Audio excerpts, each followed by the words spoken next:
Ward 11 के निवासियों में गंदे पानी की निकासी को लेकर रोष। हरमन ऑटो मार्ट पर रोटरी क्लब द्वारा रक्तदान शिविर का किया गया आयोजन। करीबन 100 यूनिट रक्त की गई एकत्रित। सनौली थाना के नए इंचार्ज संदीप कुमार ने गौ पूजन कर संभाला थाने का कार्यभार। शिक्षा विभाग ने सनौली ब्लॉक के प्राइवेट स्कूल बसों में चलाया चेकिंग अभियान। करहंस में 33 वर्षीय महिला की संदिग्ध परिस्थितियों में मौत। परिजनों ने ससुराल पक्ष पर लगाया हत्या का आरोप। 22 जुलाई के राहगिरी कार्यक्रम को लेकर उपायुक्त सुमेधा कटारे ने लोगों को किया आमंत्रित। इसराना को मिली करोड़ों की सौगात। मंत्री कृष्णलाल पवार ने प्रेस वार्ता कर दी जानकारी। दूसरे दिन भी ट्रांसपोर्टर की रही हड़ताल। ट्रांसपोर्ट रहा ठप। फैशन गैलरी पानीपत में मोबाइल का सबसे बड़ा शोरूम। हर मोबाइल की खरीद पर ग्लास गार्ड व कवर फ्री पाएं। मोबाइल की एक बड़ी range. Fashion gallery GT road opposite पालिका बाजार near Punjab National Bank Panipat. Phone 9813030600। This programme sponsor by lord Shiva Enterprises, अपने आप में एक पहचान, नियर होटल वेस्ट पानीपत।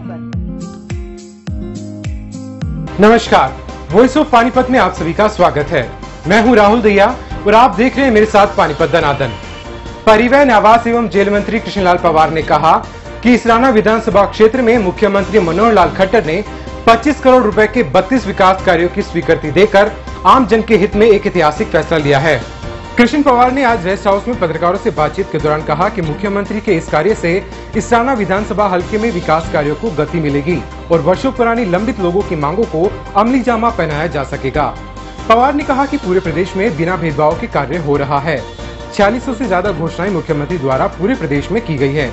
इनमें 80% से ज्यादा घोषणाओं पर काम हो चुका है। यह अपने आप में ही एक कीर्तिमान है।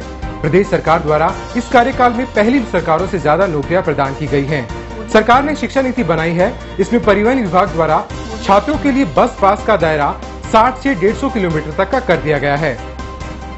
मंत्री कृष्णलाल पवार ने कहा कि सुरक्षित वाहन पॉलिसी के तहत भी स्कूल बसों में विभिन्न उपकरणों की चेकिंग व्यवस्था के लिए जिला स्तर और उपमंडल स्तर पर कमेटियां बनाई गई हैं। उन्होंने कहा कि वे स्वयं भी जब सफर करते हैं तो रास्ते में प्राइवेट या सरकारी ड्राइवरों को मोबाइल पर बात करने पर उनका चालान जरूर करते हैं। इस मौके पर पार्षद लोकेश नागरू व अशोक कटारिया एवं रोहताश पवार व अन्य गणमान्य लोग भी उपस्थित थे। इसराना विधानसभा मेरा अपना विधानसभा क्षेत्र है और मूल रूप से इस क्षेत्र की डेवलपमेंट की जिम्मेदारी मेरी बनती है, मेरा फर्ज भी बनता है और मैं बड़े गर्व के साथ ये कह सकता हूँ, अब तक पहले नौथा विधानसभा क्षेत्र था, इसराना विधानसभा क्षेत्र है। अब तक जितने कार्यकाल में भारतीय जनता पार्टी मनोहर लाल के नेतृत्व में सरकार में काम हुए हैं, आज तक किसी भी सरकार में इतने काम नहीं हुए। और उसी की कड़ी में पिछले सप्ताह भी कई सड़कों का मैंने आधारशिला रखी थी। उससे पहले भी 1 दर्जन से ज़्यादा सड़कों की आधारशिला रखी थी और हाल ही में 2 दिन पहले इसराना विधानसभा क्षेत्र के 32 कार्यों की माननीय मुख्यमंत्री की तरफ से बोर्ड लगकर अनुमति मिली है। ऊटला गांव में पशु अस्पताल के निर्माण के लिए 32.58 लाख रुपए की मंजूरी दी है। कालखा में इरिगेशन की एक पुलिया बननी है, रेल के ऊपर 33 लाख की लागत से वो बनेगी। और वैसर गांव जो कि पहले 2000 में जब सरकार में था उससे मिडिल से हाई स्कूल भी उस टाइम अपग्रेड करा था, लेकिन अब पूरे विधानसभा क्षेत्र में एक स्कूल अपग्रेड हुआ, senior secondary school, high school से +2 वो भी वैसर का हुआ। और मैंने अपने विभाग की तरफ से, परिवहन विभाग मेरे पास है, हमने छात्राओं के लिए अलग से बस चलाने का हमने काम किया है। और एक काम जो सबसे बड़ी जो हम छात्राओं के लिए समस्या थी, कोई भी बेटी विशेष तौर से गरीब किसी परिवार में हो सकती है, जब वो गाँव से अवार्ड से यूनिवर्सिटी तक या कॉलेज तक चलती थी तो 60 किलोमीटर के बाद उसको नगद से किराया देना पड़ता था। कुछ लड़कियाँ पैसा के अभाव की वजह से कॉलेज के अंदर जो अटेंडेंस उनकी कम हो जाती थी, तो रोल नंबर लेती तो लेक्चर शॉर्ट होने की वजह से पेपर भी नहीं दे पाती थी। हमने उसको बढ़ा करके हमने नोटिफिकेशन भी जारी कर दिया है। अब 60 किलोमीटर की बजाय पूरे प्रदेश में 150 किलोमीटर तक जो छात्राएं हैं वो बस में जाकर सफर करके अपने यूनिवर्सिटी तक कॉलेज तक पहुँचा सकते। कि चलती गाड़ी में कोई मोबाइल नहीं चलाएगा। और जब से मैं मंत्री बना हूँ मैंने केवल एक ड्राइवर मुझे मोबाइल पर सुनते नजर आया था, उसी के खिलाफ एक्शन लिया। केवल एक मेरे सामने एक आया है। जब भी मैं गाड़ी क्रॉस करता हूँ तो मैं बस के ड्राइवर की तरफ ज़रूर ध्यान देता हूँ। जो प्राइवेट बस है, जो हमारे सहकारी समितियों की है या हमारे ट्रांसपोर्ट की है या कोई प्राइवेट बस भी कुछ चल रही है, उसका भी चलान करने का अधिकार मुझे है। महिंद्रा फर्स्ट चॉइस एवं हरमन ऑटो मार्ट ने रोटरी क्लब के साथ मिलकर रक्तदान शिविर का आयोजन किया, जिसमें करीबन 100 यूनिट रक्त की एकत्रित की गई। सौंदापुर चौक जाटल रोड स्थित हरमन ऑटो मार्ट द्वारा रक्तदान शिविर का आयोजन किया गया, जिसमें करीबन 100 यूनिट रक्त की एकत्रित की गई। कार्यक्रम में मौजूद रेड क्रॉस सोसाइटी से डॉक्टर पूजा का कहना है कि जून से जुलाई के महीनों में बीमारियां ज्यादा फैलती हैं, जिसके चलते खून की कमी हो जाती है। उसी को ध्यान में रखते हुए समय समय पर रक्तदान शिविर का आयोजन किया गया। इसके साथ साथ उन्होंने लोगों को भी जागरूक किया कि वे रक्तदान जैसे कार्यों के लिए आगे आएं। इस अवसर पर महिंद्रा फर्स्ट चॉइस की तरफ से विपुल जैन और रोटरी क्लब के प्रेसिडेंट के साथ साथ हरमन ऑटो मार्ट के मालिक दीपक अरोड़ा भी मौजूद रहे। यहाँ पे आज हरमन ऑटो मार्ट पे रोटरी क्लब पानीपत के सहयोग से रक्तदान शिविर का आयोजन किया गया है। आजकल के दिनों में जुलाई के महीने में रक्त की ज़्यादा डिमांड हो जाती है और कैंप थोड़े से गर्मी के कारण कम हो जाते हैं। तो इस समय में ये कैंप हमारे लिए बहुत ही सहयोगी रहेगा और मुझे आशा है कि इसमें ज़्यादा से ज़्यादा लोग बढ़ चढ़ कर भाग लेंगे। मैं रोटरी क्लब पानीपत की ओर से आज जो ये ब्लड डोनेशन कैंप आयोजित हुआ है, उसके लिए सबसे पहले दीपक अरोड़ा जी का धन्यवाद करता हूं कि उन्होंने हमारे साथ मिलकर इस महादान का आयोजन किया है। साथ ही मैं डॉक्टर पूजा जो रेड क्रॉस सोसाइटी से आई हैं, उनका भी धन्यवाद करता हूं। और हम समय समय पर ऐसे आयोजन शहर में करते रहेंगे, जिससे कि हमारे शहर में मेडिकल इमरजेंसीज में कमी आए। मैं दीपक हरमन ऑटो मार्ट से और मैं रोटरी क्लब के प्रेसिडेंट रमन जी का और रोटरी रेड क्रॉस सोसाइटी से पूजा मैम का बहुत बहुत धन्यवाद करता हूं कि उन्होंने हमारे साथ मिलकर जॉइंट वेंचरी में रक्तदान शिविर को आयोजित करवाया। और हम आगे भी भविष्य में ऐसे शिविर लगाते रहेंगे और आने वाली नई पीढ़ी को इसके बारे में जागरूक करते रहेंगे। गांव करहंस की 33 वर्षीय महिला गीता की शुक्रवार दोपहर के बाद संदिग्ध परिस्थितियों में मौत हो गई। घटना के बाद मायके वालों ने पति एवं सास के खिलाफ हत्या का आरोप लगाया है। पुलिस ने मृतका के पिता के बयान पर पति व सास के खिलाफ हत्या का केस दर्ज कर जांच शुरू कर दी है। गांव बुआना लाखू के रामपाल ने पुलिस को दी शिकायत में बताया कि उसकी बेटी गीता की शादी करहंस के धर्मपाल के साथ करीब 13 वर्ष पहले हुई थी। अब उनके एक बेटी व 2 बेटे हैं। रामपाल ने आरोप लगाया कि शादी के बाद से गीता का पति व उसकी सास गीता को प्रताड़ित कर रहे थे। इसके चलते वो काफी परेशान रहती थी। आरोप है कि शुक्रवार को उसके पति व सास ने साजिश के तहत गीता की हत्या कर दी और मामले को सड़क हादसे का रूप देना चाहा। सूचना मिलने पर थाना प्रभारी सुरेश सैनी ने एफएसएल टीम के साथ मौके का मुआयना कर शव को पानीपत के सामान्य अस्पताल स्थित शवगृह में रखवा दिया। समालका के डीएसपी नरेश अलावत का कहना है कि इस मामले में कार्रवाई की जा रही है और महिला के पिता रामफल के बयान पर पति धर्मपाल व उसकी मां के खिलाफ हत्या का केस दर्ज किया है। ये कल हमारे यहाँ केस रजिस्टर हुआ है अंडर सेक्शन 302 IPC।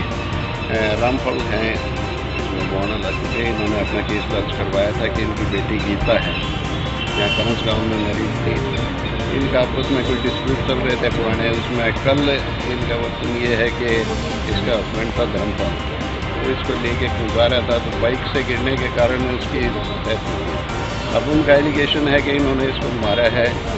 उनका ये कहना है कि एक्सीडेंट है, प्रॉपर उसमें बोर्ड से मेडिकल करवाया, पोस्टमार्टम करवाया जा रहा है। उसके बाद में जैसी भी जरूरत होगी केस हमने रजिस्टर कर दिया है, प्रॉपर लीगल एक्शन लिया। जो उन्होंने कंप्लेंट दी है अभी तो उसमें हस्बैंड के खिलाफ धर्मपाल के खिलाफ दी है 302 IPC। वार्ड 11 के रानी मोहल्ला के निवासियों में गंदे पानी की निकासी के लिए बंद पड़े पाइपों को लेकर भारी रोष बना हुआ है।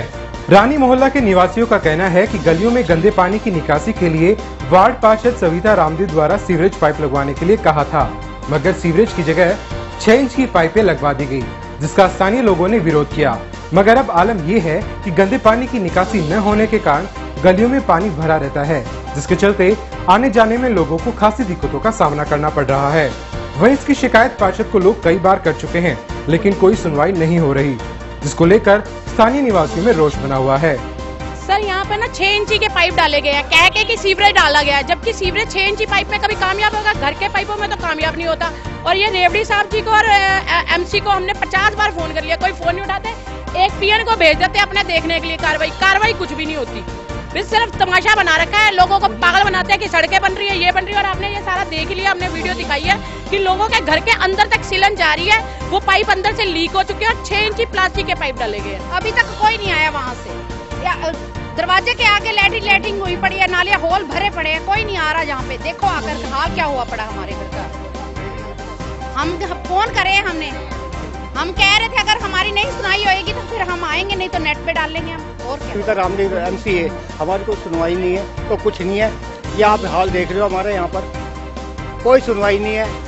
वोटों के टाइम हाथ जोड़ते हैं, हमें सब कुछ बोलते हैं, जब बुलाने जाए मैं बाहर हूँ, मैं चंडीगढ़ हूँ, मैं दिल्ली हूँ, मैं यहाँ पर हूँ और कुछ नहीं है। All India motor transport Congress की अनिश्चितकालीन हड़ताल दूसरे दिन में प्रवेश कर गई और औद्योगिक नगरी पानीपत में दूसरे दिन भी ट्रांसपोर्ट ठप रहा। सेक्टर 25 में आज सुबह शहर के ट्रांसपोर्टर इकट्ठे हुए और सरकार के खिलाफ जमकर नारेबाजी की। हड़ताल में रिफाइनरी के ट्रांसपोर्टर के भी शामिल होने से यहां से तेल को छोड़कर सारे सामान का ट्रांसपोर्टर बंद रहा। हड़ताल के चलते सब्जी व फलों की आवक में एक साथ भारी कमी आई। हमारी all India motor transport Congress Delhi के आह्वान पर जो प्रदर्शन है, जो हमारी डीजल के जो रेट हैं वो बहुत ज़्यादा हो चुके हैं, डीजल को जीएसटी के दायरे में लाया जाए। नंबर 2 हमारी मांग है कि इसको जो थर्ड पार्टी प्रीमियम, बीमा प्रीमियम, उसको कम किया जाए। टोल बैरियर हैं, जो टोल बैरियर मुक्त भारत किया जाए, जो कि मोदी सरकार का नारा था कि हमारी सरकार के आने के बाद हम टोल बैरियर मुक्त बॉर्डर करेंगे। ट्रांसपोर्ट व्यवसाय पर जो टीडीएस है, टीडीएस को ख़त्म किया जाए। जो 44 AE के अंदर जो 1 से 10 ट्रक होते थे, उनके लिए जो 7500 रुपये प्रति माह इनकम मानी जाती थी, जो बढ़ा के 3-4 गुना कर दी गई है, 1000 रुपये पर टन है, उसको कम कर दिया जाए। और हमारी एक मांग ये है कि डायरेक्ट पोर्ट डिलीवरी जो व्यवस्था जो उसको वो ख़त्म करेगी। भाई ऑल इंडिया मोटर ट्रांसपोर्ट के आह्वान पर 20 तारीख से लगातार हड़ताल पर हैं और जिस कारण से हम हड़ताल पे हैं, हम जब तक वो हमारी मांगे इस बार नहीं मानी जाएंगी, हम हड़ताल ख़त्म नहीं करेंगे। हड़ताल के हमारे कारण है टोल टैक्स पे गाड़ियों में जिस तरह से ओवरलोड अगर भरा है तो उसको आरटीओ को होना चाहिए, न कि उसको टोल टैक्स पे उसके डबल 10 गुना चार्जेज उसके वसूल किए जाएं। छोटी व्हीकल का गलती होती है और ट्रक को पकड़ के उसके मुकदमे दर्ज किए जाते हैं। कोई ड्राइवर गलती से गलत कोई माल लोड कर ले उस पर मालिक के ऊपर मुकदमे दर्ज किए जाते हैं, ये गलत है। जो जिसकी गलती हो हम तो कहते हैं उसके खिलाफ मुकदमा दर्ज हो, न कि मालिक के खिलाफ। और दूसरा ये है, जब तक हमारी ये ट्रांसपोर्ट की एकता जिंदाबाद रहेगी और हम एक रहेंगे तो इस इंडस्ट्री को बचा पाएंगे। अगर हम बिखर जाएंगे तो हम वैसे भी मरे हुए हैं और नहीं किया तो वैसे भी मर जाएंगे। तो इसलिए हमारी मजबूरी भी है कि हम सब एक रहें और जब तक हमारी मांगे ना मानी जाए, जब तक हम अपनी हड़ताल को जारी रखेंगे। ट्रांसपोर्ट की जो हड़ताल है, ये बड़े परेशान होकर, बड़े तंग आके ट्रांसपोर्टरों ने ये की है। इसके सिवाय इनके पास और हमारे पास कोई चारा नहीं था रह गया, क्योंकि गवर्नमेंट ने बार बार हमें कहने के बाद, अपनी रिक्वेस्टें भेजने के बाद कोई हमारी तरफ गौर नहीं किया। हमें आखिर में तंग आकर ये फैसला लेना पड़ा और अभी ये हड़ताल तब तक चलेगी जब तक गवर्नमेंट हमारी ये पूरी मांगे नहीं मान लेगी। प्राइवेट स्कूलों की बसों में आने जाने वाले बच्चों के अभिभावक अगर अभी भी सचेत नहीं हुए हैं तो कभी भी बड़ा हादसा हो सकता है। दिखाते हैं आपको पूरा मामला। बगैर नियमों के स्कूली बसें रोड पर घूम रही हैं। इससे बच्चों की जान जोखिम में डल सकती है। ऐसा खुलासा खुद शिक्षा विभाग को शनिवार को सनौली ब्लॉक के प्राइवेट स्कूली बसों की चेकिंग करने के दौरान चेकिंग में मिला, जिसमें सभी स्कूलों में बसों की चेकिंग करने पर ना चालकों के पास नियमों के अनुसार सामान और ना ही चालक वर्दी में और महिला हेल्पर और ना ही फर्स्ट एड बॉक्स एवं अग्निशमन यंत्र भी नहीं मिले। डीईओ रमेश कुमार ने टीम के साथ शनिवार को राजकीय स्कूल सनौली खुर्द के बाहर सनौली रोड पर स्पेशल प्राइवेट स्कूलों की बसों का चेकिंग अभियान चलाया गया, जिसमें सभी स्कूलों की बसों में कोई न कोई कमी अवश्य मिली, जिसकी रिपोर्ट बनाकर बीईओ रमेश कुमार ने एसडीएम समालका को आगामी कार्रवाई के लिए भेज दी गई है। सबूत सुरक्षित वाहन पॉलिसी के तहत आज हम यहाँ पर सोनौलीपुर चौक पर बसों, प्राइवेट बसों की चेकिंग कर रहे हैं। जो बस नॉर्म पूरे नहीं कर रही है उनकी रिपोर्ट बनाई जा रही है ताकि आगे रिपोर्ट भेजी जाए, उनके खिलाफ कार्रवाई हो सके। उसमें मुख्यतः एक तो लेडी अटेंडेंट होना चाहिए और बस कंडक्टर की वर्दी होनी चाहिए, स्पीड गवर्नर हो, CCTV कैमरे हो। इन चीज़ों की मेन जो है वो चेकिंग की गई है और दिन में कमी पाई गई है उनके खिलाफ कड़ी से कार्रवाई। वॉइस ऑफ पानीपत के लिए सनौली से उमेश त्यागी की रिपोर्ट। सनौली थाना में नवनियुक्त थाना इंचार्ज संदीप कुमार ने गौशाला में गो पूजन कर थाने में कार्यभार संभाला। इस दौरान गौशाला प्रधान राकेश गुप्ता सहित पुलिसकर्मी व गो भक्तों ने गो पूजन में भाग लिया। एसएचओ सनौली थाना संदीप कुमार ने संबोधित करते हुए कहा कि हम गायों की सेवा कर पुण्य के भागी बन सकते हैं और सभी को निस्वार्थ भाव से जीवों पर दया व उनकी सेवा करनी चाहिए। इस दौरान गौशाला प्रधान राकेश गुप्ता ने गो भक्तों के साथ एसएचओ संदीप कुमार को गौशाला में गो पूजन करने के उपरांत स्मृति चिन्ह देकर सम्मानित किया गया। ये जो है ना गौशाला ने फ्री ऑफ कॉस्ट थाने के लिए जगह दे रखी है और पहले भी बहुत साहब आए हैं और अब आज जो नए संदीप सिंह एसएचओ आए हैं उन्होंने सबसे पहले गौ पूजन किया क्योंकि जो उनका भाव था पहले से मन में थी भाई मैं वहाँ पे जाऊँ तो गाय की सेवा करूँ। वो जब पानीपत थे जब भी बीच बीच में आके गाय की पूजा करके जाते थे, लेकिन आज उन्होंने चावल संभालने से पहले गाय की पूजा की फिर अपना चार किया। उनके मन में गौ सेवा के प्रति समर्पित है और जो नए एसपी महोदय ने इनको लगाया है यही शायद यही सोच कर लगाया है भाई गौ सेवा में पूरा सहयोग करेंगे और मन से करेंगे। हमारे यहाँ गौशाला में लगभग जो है ना 1200-1250 गायें हैं और सारा ही काम दान पर गाय गौशाला की अपनी निजी इनकम कुछ नहीं है। वॉइस ऑफ पानीपत के लिए सनौली से उमेश त्यागी की रिपोर्ट। पानीपत को फिट बनाने के लिए हरियाणा सरकार द्वारा चलाया जा रहा राहगिरी कार्यक्रम लोगों का मनपसंद कार्यक्रम बनता जा रहा है और इसी को लेकर सेक्टर 25 में सुबह 6 बजे से लेकर 9 बजे तक फिर से मौज मस्ती करने के लिए आप लोग तैयार हो जाइए, जिसको लेकर उपायुक्त सुमेधा कटारिया ने पानीपत की जनता को निमंत्रण दिया है।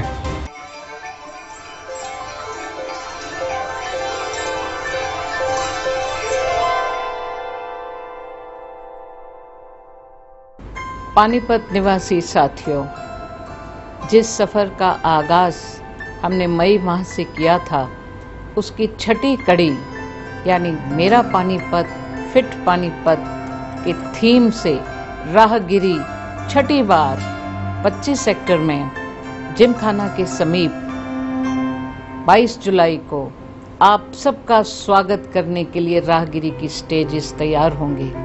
आइए, पूरे परिवार के साथ आइए, कार को छोड़ करके साइकिल से आइए या पैदल आइए, ढोल नगाड़ों के साथ झूमिए, सुरों के साथ सजिए और गाइए और पूरे परिवार को एक स्वस्थ मनोरंजन, मौज मस्ती, फन को जीने के लिए आप सबका स्वागत और अभिनंदन है। 22 जुलाई को 25 सेक्टर में जिमखाना के समीप मेरा पानीपत फिट पानीपत के साथ खुद को जोड़ते हुए हम सब राहगिरी में भाग लें। आप सबका स्वागत है।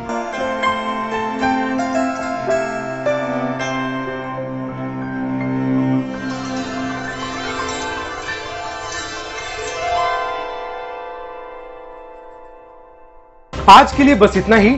जुड़े रहिए वॉइस ऑफ पानीपत के साथ। नमस्कार।